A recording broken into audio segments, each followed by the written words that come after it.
The envelope at the gravestone. Marcus Wellington's Italian leather shoes crunched against the frost-covered grass as he approached his son's grave.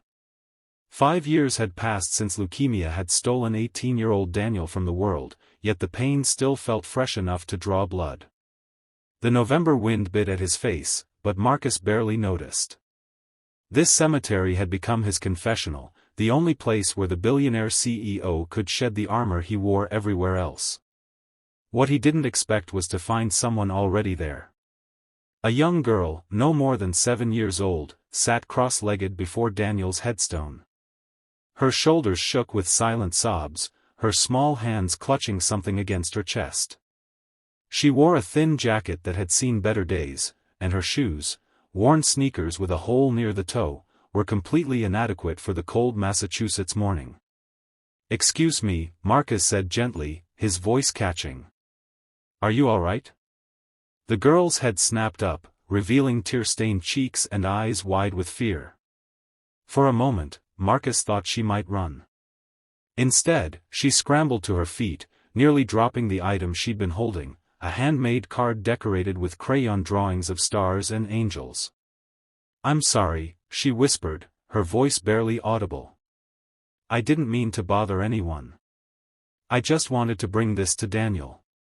Marcus felt his heart stutter. You knew my son?" The girl shook her head quickly. "No, sir. I never met him. But my mama did.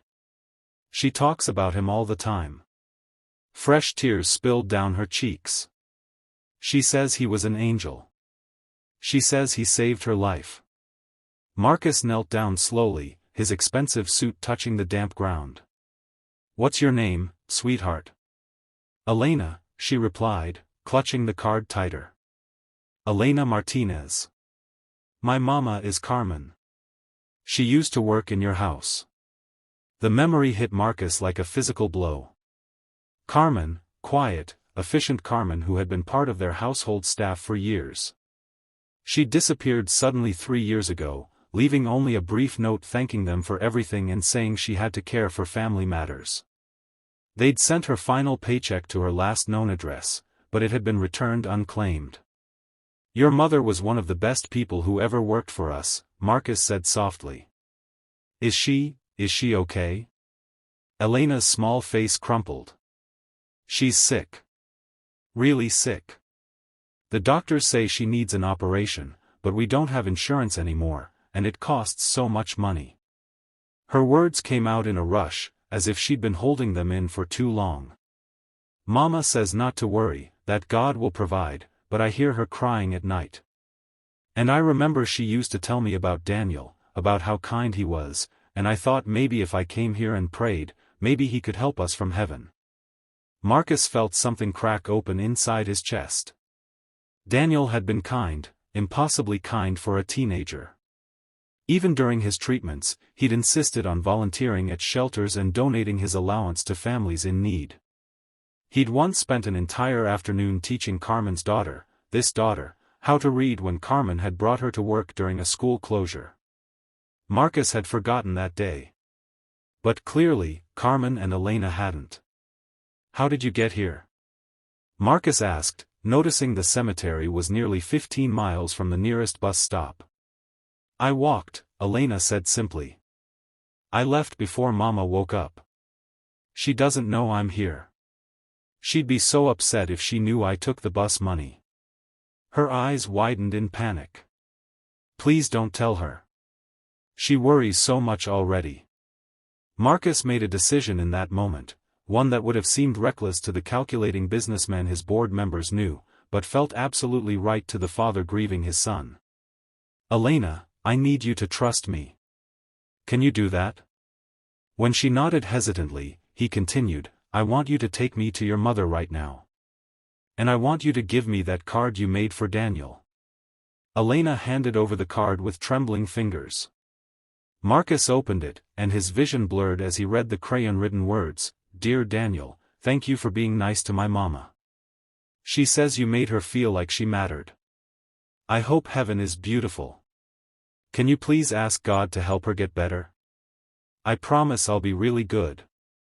Love, Elena. Tucked inside the card was a crumpled $5 bill, likely every cent the child had to her name. 20 minutes later, Marcus's Bentley pulled up to a rundown apartment complex in a neighborhood where cars like his didn't belong. Elena led him up 3 flights of stairs to a small apartment that was spotlessly clean despite its obvious poverty.